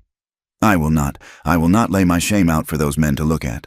I did not show them my bruises when Silas was alive. I will not show them his ghost just so they can spit on it." "Cora, this is not about shame. This is about the truth." "The truth," she said, not looking up from her needle. "The truth is, I'm a widow, alone, and he is a man with family and a voice. The truth, in this town, is whatever the loudest man in the saloon says it is." On the morning of the 10th, the air was cold.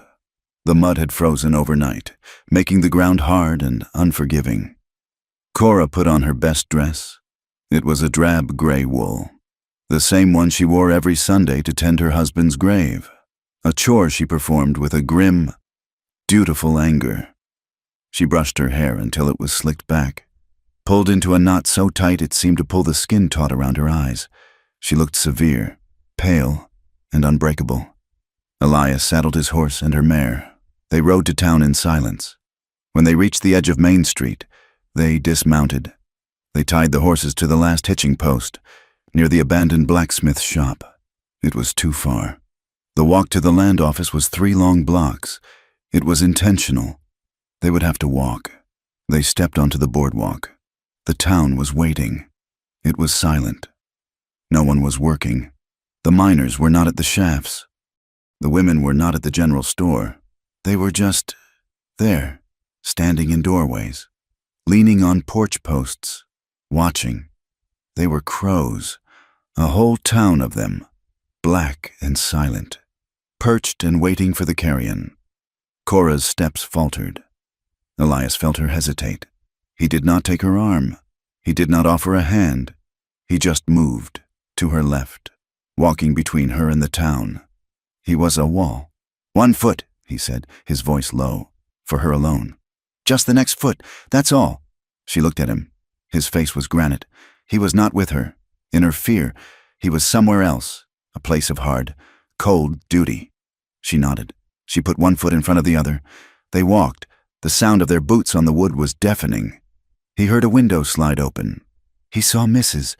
Miller, the storekeep's wife, peer out, her face pinched with judgment, before pulling the curtain shut. He saw the miners, the ones from the store, clustered by the saloon. They weren't whispering now.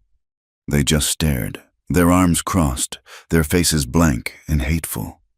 Elias kept his hand away from his hip. He was not a lawman. He was not a gunman. He was just a man, walking a woman through a gauntlet.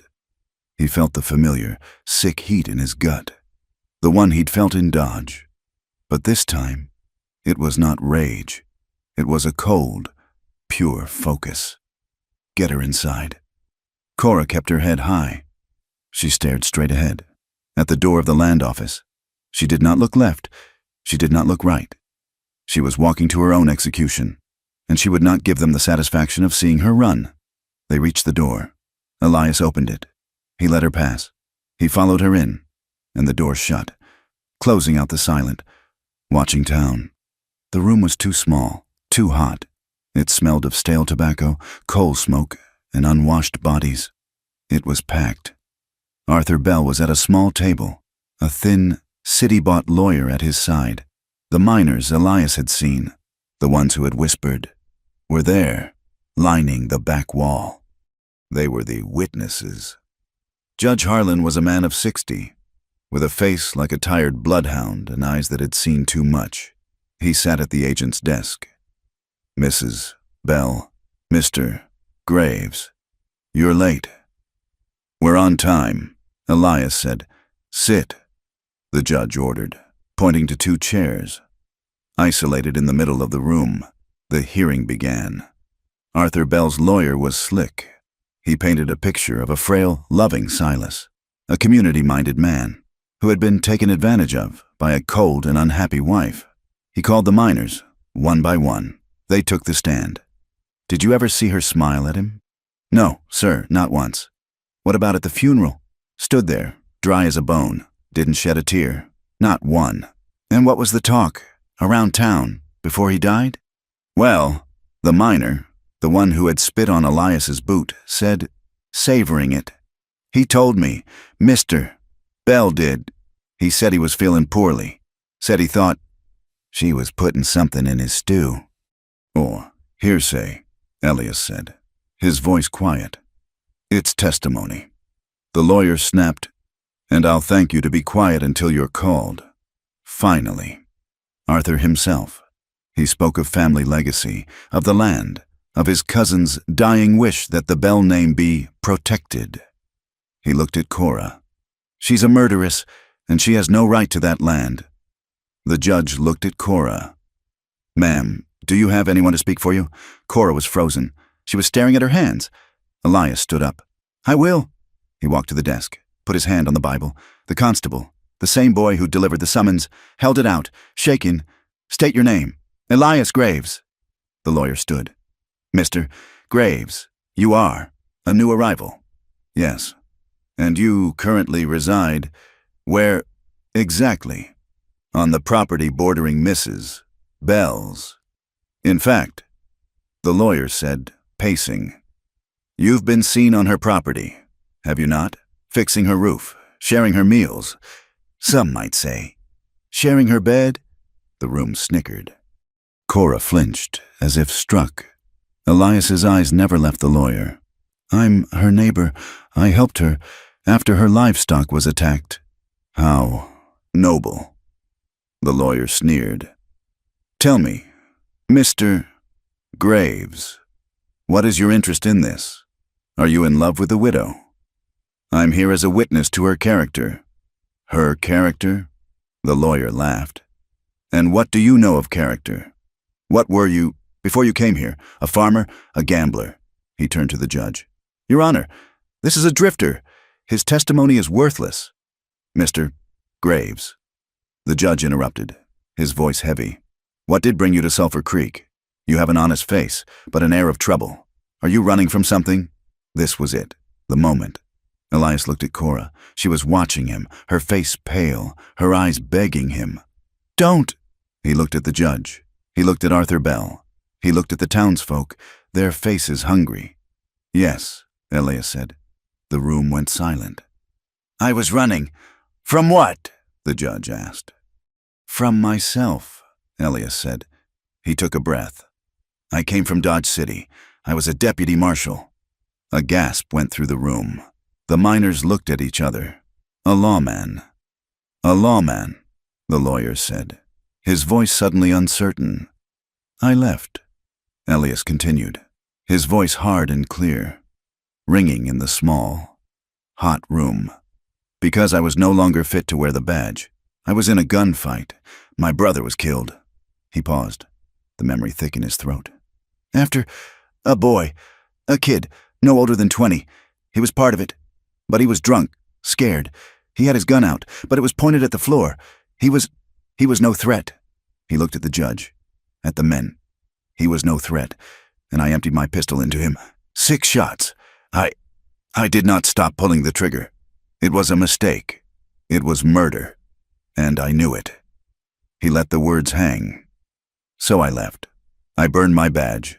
I came here to be done. To be quiet. So, yes, I am a drifter. I am a man who has killed, but I am not a liar. And I am telling you, this court, that Cora Bell is the most honest and the most brutalized woman I have ever known. And she did not kill her husband. She just survived him. He was done. He walked back to his chair. The room was stunned. Arthur Bell was white-fisted. Elias had not just defended Cora. He had exposed himself. laid his own raw, bloody past on the table for them all to see. The judge stared at Elias, his expression unreadable. He cleared his throat. "Mrs. Bell, Cora Bell, stand." Cora stood, her legs shaking so badly Elias could see the wool of her skirt vibrate. "Ma'am," the judge said, his voice softer now, "you have heard the testimony. You have heard what your neighbors say. You have heard your friend. I ask you, under oath, did you poison your husband, Silas Bell?" Cora looked at the judge. She looked at Arthur.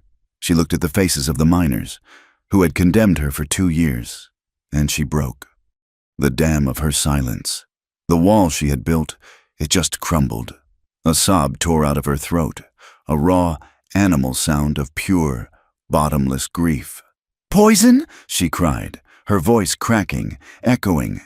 "You want to know about poison?" "Yes," Arthur Bell shouted, standing. "Tell us, did you—" "I thought about it," Cora screamed. The room gasped.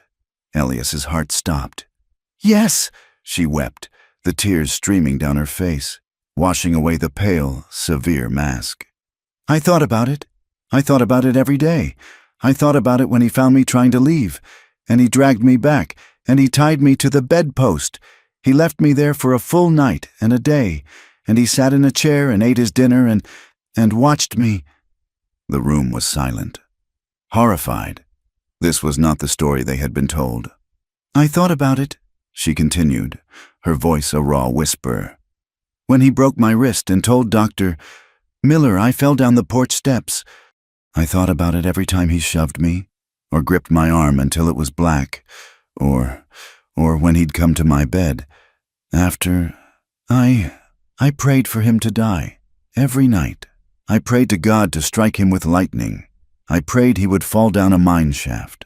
I prayed for an end."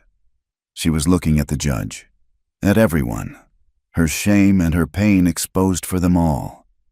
"But I didn't do it," she whispered, her voice breaking. I was too afraid of him, even to save myself. I didn't poison him. I watched him get sick, and I didn't feel sad. He died, and I was just tired." "The rumor," she said, her voice gaining a thin, reedy strength. "You all want to know about the poison rumor?" She looked at the miners. "He started it. Silas, a year before he even got sick. He told Mr. Miller. He told everyone. He said I was unstable. He said he worried what I might do. He did it so no one would help me. He did it so if I ever screamed, you would all think I was the crazy one. He did it to isolate me. He poisoned me for years, and you all helped him." The silence in the room was absolute. It was the silence of guilt, the silence of shame. Judge Harlan stared at Cora, his face a mask of profound sadness. He turned his gaze to Arthur Bell. "Mr. Bell, you have brought this case, this accusation. What proof do you have, other than the whispers of a dead, cruel man and the gossip of this town?" Arthur was sputtering. She confessed. She said she thought about it. "Thinking about it is not a crime, Mr. Bell," the judge said, his voice rising to a low roar. "Not even in Montana. You have brought me no proof. You have no medical testimony. You have no witnesses to the act. You have nothing but hearsay, spite, and greed." He picked up his gavel. "This accusation is dismissed. The claim on the land is dismissed. The property belongs to Mrs. Bell by law and by right of endurance." He slammed the gavel. "This hearing is over. Get out!" No one moved. The spell was broken. Cora had won, but she stood in the middle of the room, weeping, having stripped her soul bare in front of the very people who despised her. Elias stood. He walked to her. He did not touch her. He just stood in front of her. A shield. "Cora, it's done." She looked up at him, her face a ruin. He offered his hand. She took it. He let her out. He pushed the door open. The crowd on the boardwalk was still there. They had heard the shouting. They surged forward, hungry. Elias and Cora stepped out, into the cold light. They started the long walk back. The crowd did not part. They stared. Their faces were not apologetic. They were angry. They had been wrong. Their judgment, the bedrock of their small, mean world, had been challenged. "Murderess!" a woman hissed from a doorway. "Witch!" a man spat. They kept walking. 1 foot, then the next, a rock. It came from an alley, between the saloon and the general store. Thrown by a hand that was quick to hide, it was not a large rock, but it was sharp. It arced through the air, aimed at Cora's head. Elias saw the motion, a flicker from the corner of his eye. He didn't think. He acted. He spun, shoving Cora behind him, turning his own body into a shield. The rock struck him high on the left shoulder, near the collarbone, with a sick, hard thud. Elias grunted, a sharp exhalation of air. The impact was jarring, stinging down to his bones, right on the old scars, but he did not fall. He didn't even turn. He just stood there, a bulwark, his back to the unseen. Cowardly arm. "Elias!" Cora screamed from behind him, her voice high with terror. "Walk," he said, his voice a low growl. "Don't run. Walk." He grabbed her hand, pulled her alongside him, his body still sheltering hers, and they kept moving. They walked the last block, through the sea of silent, hateful faces. They did not run. They got to the horses. He lifted her, his arms screaming, onto her mare. He mounted his own. He did not look back. They rode out of Sulphur Creek, the silence of the town a heavy, oppressive thing at their backs. They did not speak until they were back in her cabin. The sun was setting, casting long, bloody shadows across the floor. He sat at the table. Cora went to the basin, her hands shaking so hard she could barely pour the water. She came back with a wet cloth and the carbolic. "Take your shirt off." He pulled the heavy wool shirt over his head, wincing as it dragged against the wound. The rock had broken the skin. A dark, ugly cut was welling with blood. She began to clean it. Her touch was rough, her hands still shaking. You bled," she whispered, her voice catching. "For me." "It's just a rock," he said. "You shouldn't have," she said, her back to him as she went to her sewing basket, pulling out a clean strip of linen for a bandage. "You shouldn't have stayed. You shouldn't have said that about Dodge. In front of them, you ruined yourself. For me." She turned. The bandage was clutched in her fist. Her face was a wreck of exhaustion, fear, and an emotion he had never seen there. "Why?" she whispered, the tears starting again. But these were different. They were not for her. "Why would you stay? After all this, they hate me. They hate you now." Elias looked at her, at this woman who had survived a tyrant, survived a town of cowards, survived her own despair. He stood up, his wound forgotten. He walked to her. He reached up his good hand, his right hand, and laid it on her cheek.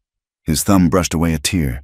"Because I die," he said, his voice rough, the words the truest vow he would ever make. "Before I see you alone again." She stared at him for a second. The words hit her, a physical blow, and the last wall, the last defense she had, it just dissolved. She didn't kiss him. She dropped the bandage. She threw her arms around his neck, burying her face against his good shoulder, and she cried. She cried for Silas, for the lost years, for the shame, for the rock, for the terror, and she cried for the man who had stood in the fire with her and not flinched. Elias held her. He wrapped his one good arm around her waist and just held on. He did rid his chin on her hair, and he weathered the storm. That night, there were no words left. The hearing, the rock, the confessions, it had all been said, all been bled. The fire was burning low in the stove. They were in the small cabin. The world shut out. He was sitting in the chair, his shoulder bandaged. She was on the floor by his feet, her head resting on his knee. He put his hand on her hair. She looked up. It was not slow. It was not gentle. It was desperation. It was two people who had been to the grave and back, who had been stripped bare, who had nothing left but each other. He pulled her up. He kissed her, his mouth hard on hers. It was a kiss of anger and fear and a profound, desperate hunger. It was not love. It was something more raw. It was survival. They made love on the braided rug in front of the stove. In the dim firelight, it was all hands and lips and the desperate, wordless sound of two people, two ghosts, clinging to each other. A claim in the dark. You are not alone. I am here. It was a fire against the unending, hateful cold. The court's decision was not a victory. It was an exile. In the weeks that followed, the town of Sulphur Creek did not apologize. It did not forget. It turned its back. The silence that had greeted Elias and Cora on the boardwalk was now a permanent, uncrossable chasm.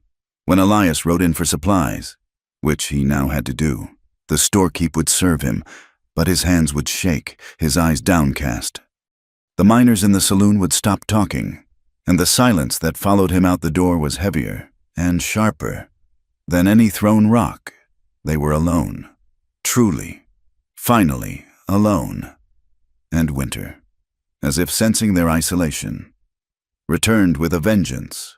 March, which had promised a thaw, instead delivered a deep, killing freeze.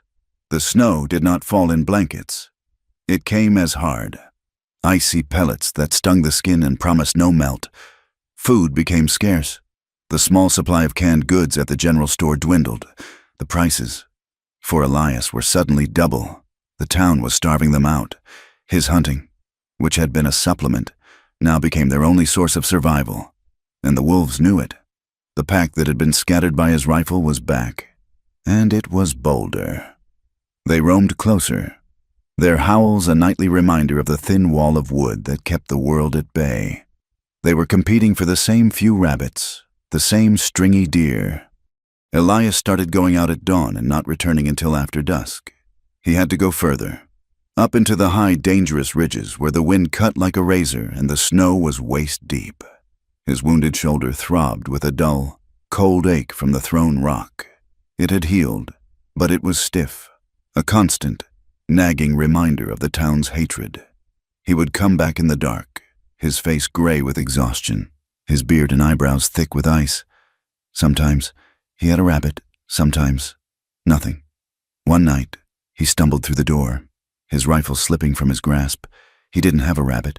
He just collapsed onto the stool, his hands held out. Cora rushed to him. His hands were a pale, waxy, terrifying white. The tips of his fingers were blue.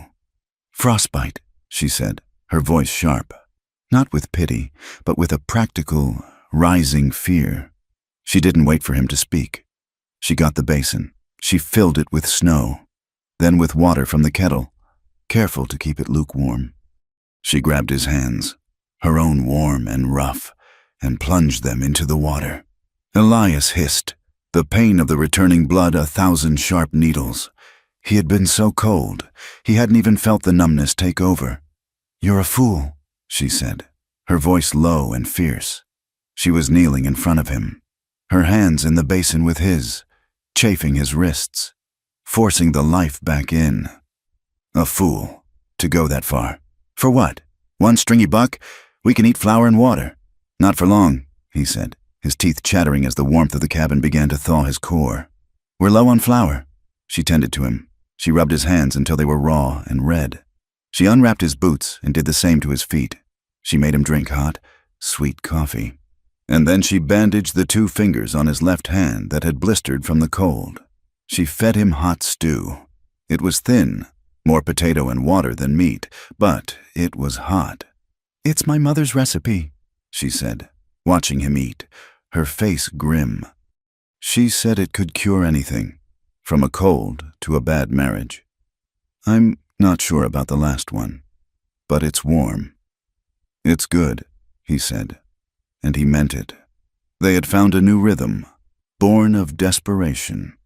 The roles they had been forced into by the world, his of violence, hers of victim, were melting away, replaced by the simple, hard facts of survival. She taught him, in the evenings, when the wind was too high to even think of hunting.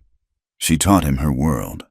She showed him how to make the stew, how to stretch the flour with potato starch to make the bread last. She showed him how to mend a seam, his large, scarred hands clumsy with the small needle. But he learned. She was teaching him, piece by piece, how to build a home. And he taught her. "You're afraid of it," he said one morning, his voice flat. They were behind the cabin. The shotgun Silas had owned was in her hands, the one she had held the day he'd fought the miner. "I'm not afraid," she said. I don't like it. It's loud." "It's a tool," Elias said. He took it from her. He checked the breech.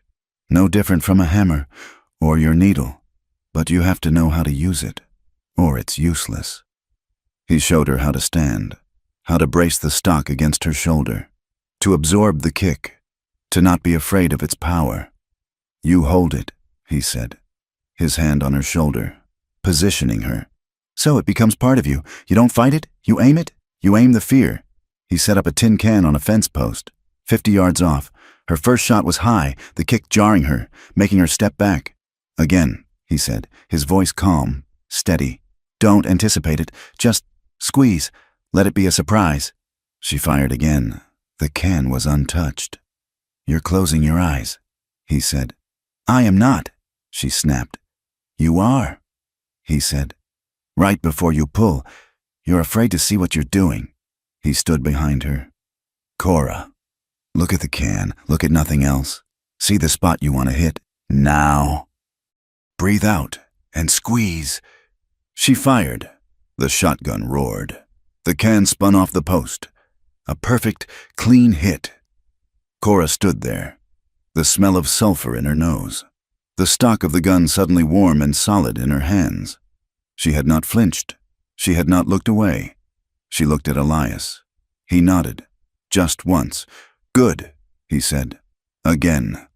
He was teaching her, piece by piece, how to be safe, how to protect herself, in the long, dark nights, with the stove burning low and the wolves howling in the timber. They talked.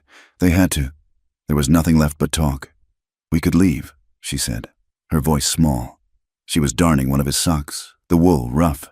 Elias was cleaning his rifle, the parts laid out on the table, the smell of oil filling the air.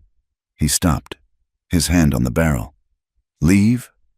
In the spring, when the pass is open, we have a little money. Your gold. We could go to Oregon or California somewhere new." It was the logical, sensible thing. To leave the hate, the whispers, the frozen, barren land. Elias looked around the small, cramped cabin. It was one room. It smelled of them, of wood smoke, coffee, flour, and gun oil. He looked at the roof he had patched. He looked at the stove she kept burning. "And give Arthur Bell the satisfaction?" he asked, his voice quiet. "This isn't about him," she said, though they both knew it was. "This is about a life. We're just hiding here. Elias, we're not living. We're just not dying. I want to plant a garden that I know I'll be able to harvest. I want to not be afraid when I ride into town." He was silent for a long time. He reassembled the rifle, the clicks of the metal precise. "Final. This land," he said, his voice rough. "It's the first place I've stopped, the first place I've slept. The shack, it's just wood." He looked at her. "But it's ours. We bled for it, both of us. That makes it mean something. More than any piece of paper Arthur Bell can file." Cora looked at him. He was right. To run now. It would be a different kind of death. It would be an admission that the town, that Silas, that all of it, had finally won. "So we stay," she whispered. "We stay," he confirmed. "We're not hiding. We're holding. There's a difference." The final challenge came not from the wolves, or the weather, or the whispers. It came, as it always did, from the town. A fire. It started late, on a Saturday night. Elias smelled it first. The wind had shifted, coming from the southeast, from town. It carried the smell not of coal, but of a desperate, hot, consuming blaze. He was out the door in a second. He looked toward town. The sky was not dark. It was a sick, flickering orange. "Stay here," he said to Cora, who was at his shoulder. "Elias, lock the door and keep the shotgun close," he said. He was already running to his horse, pulling the saddle, his movements fast and sure. "What are you doing?" she cried. "They're fools," he said, cinching the strap. "They'll let it burn the whole town down." "It's not your town," she yelled, her voice high with panic. "They hate you. They threw a rock at you." "I know," he said. He swung into the saddle. He looked at her, his face lit by the distant, hellish glow. "But I'm not them." He rode. He rode hard, the horse's hooves thundering on the hard-packed, frozen road. He got to Main Street. It was chaos. The saloon, the heart of the town, was an inferno. Flames were 50 feet high, sparks and burning embers catching on the roofs of the general store on one side and the land office on the other. The town was in a panic. Men were throwing buckets of water, a laughably small effort. Women were screaming, running. The saloon owner was just standing in the street, his hands on his head, watching his life burn. Elias dismounted, tying his horse to a post far down the street, safe from the sparks. He grabbed a forgotten bucket and ran to the well. He was just another pair of hands. He formed a bucket brigade. He started yelling, his voice a roar that cut through the panic. "You, get to the store roof! You, to the land office! Wet them down! Forget the saloon! It's gone! Save the street!" The miners, the men who had whispered and hated him, looked at him, but he was a lawman again. His voice was the voice of command, of someone who knew what to do in a crisis. They listened. They began to work. He was at the front of the line, his back to the fire, taking the full, scalding heat on his face, passing bucket after bucket. "My boy!" a woman shrieked. It was Mrs. Miller, the storekeep's wife. She was pointing, her face a mask of terror. "Joshua! He's not... I can't find him. He was at the saloon." The storekeep moaned, his face white. "He snuck in to steal a beer. I saw him. He's in the back." The woman screamed. "The storage room. He hides there." The storage room was at the back of the saloon. The main building was a column of fire, but the back... Elias looked. The back wall was still standing, but smoke, thick and black, was pouring from the single window. "No one can get in there," a miner said, grabbing his arm. "It's death." Elias looked at the woman. He looked at the fire. He saw not a burning building, but a dusty street in Dodge. He saw his brother, bleeding in the dirt. A pistol he didn't draw fast enough. He dropped the bucket. "Elias, no!" the miner yelled. Elias ran. He grabbed a wet horse blanket from a trough. He wrapped it around his head and shoulders. He kicked in the back door. It was locked. He didn't hesitate. He hit it with his full weight, his shoulder crashing through the wood. He went into the smoke. He couldn't see. He couldn't breathe. The air was a thick, black, scalding poison. He dropped to his hands and knees, where the air was a fraction cleaner. "Boy!" he roared, his voice muffled by the blanket. "Joshua!" He heard a sound, a cough, a small, terrified whimper. He crawled toward it. He found the boy, no older than 10, huddled under a shelf of whiskey bottles, crying. "I have you," Elias said. He grabbed the boy, pulled him under the blanket, holding him tight to his chest. "Hold your breath." He stood. He turned. He could not find the door. The smoke was a solid, burning wall. He was blind. He chose a direction. He ran. He hit a wall. He turned. Ran again. He found the opening. A bright, square-shaped hole of fire. He put his head down, tucked the boy, and plunged through it. Just as the roof of the storage room collapsed behind him with a sound like a freight train, he fell out onto the dirt, 20 feet from the building, and rolled, covering the boy with his own body. He was on fire. His shirt was burning. Men were on him, beating out the flames with their hands and coats. He pushed them away.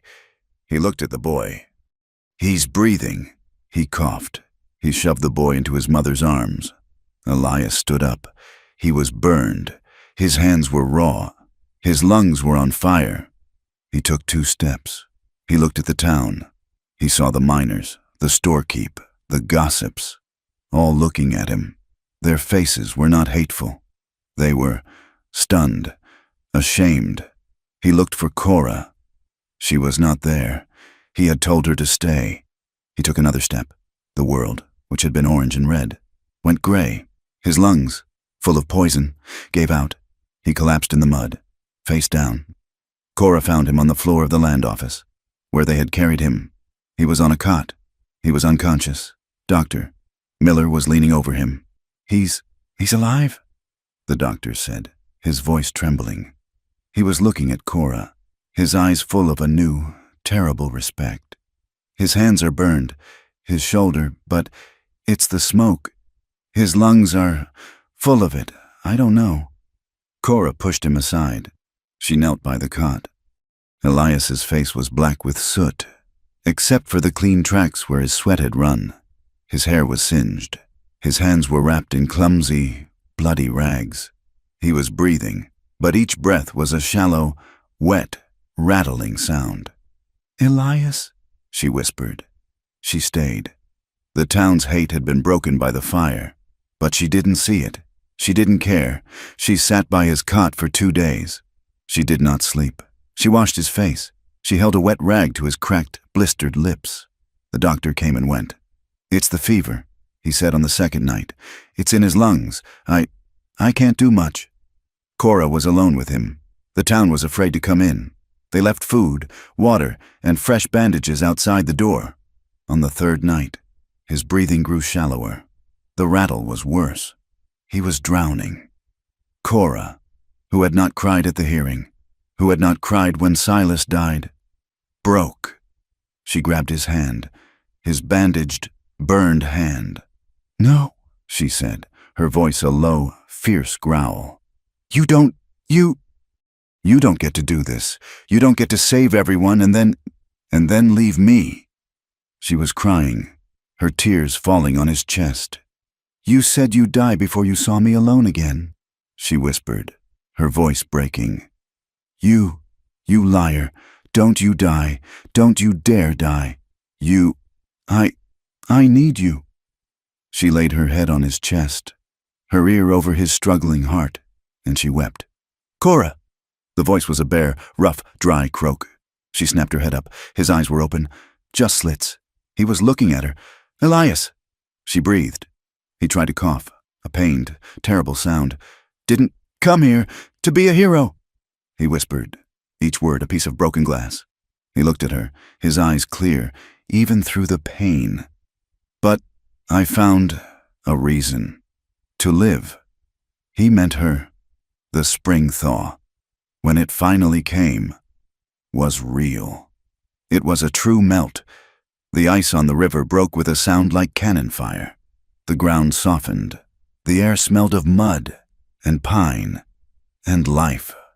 They rebuilt the coop. They did it side by side.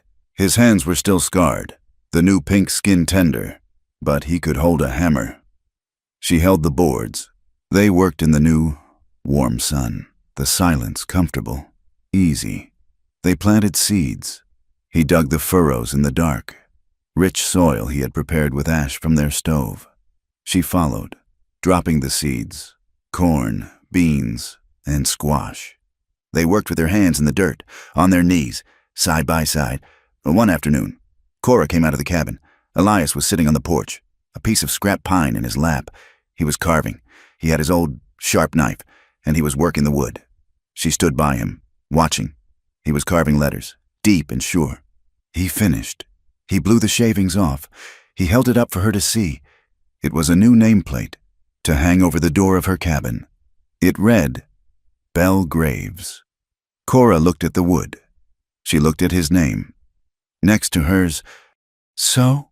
she whispered, a small smile touching her lips for the first time in memory. "We're not ghosts anymore." Elias put the knife down. He looked at her, at the sun in her hair, at the life in her eyes, at the woman who had walked through the fire with him. He took her hand, the one that was dirty from the garden. He turned it over and very gently. He kissed her knuckles. "No, ma'am," he said. "We're home."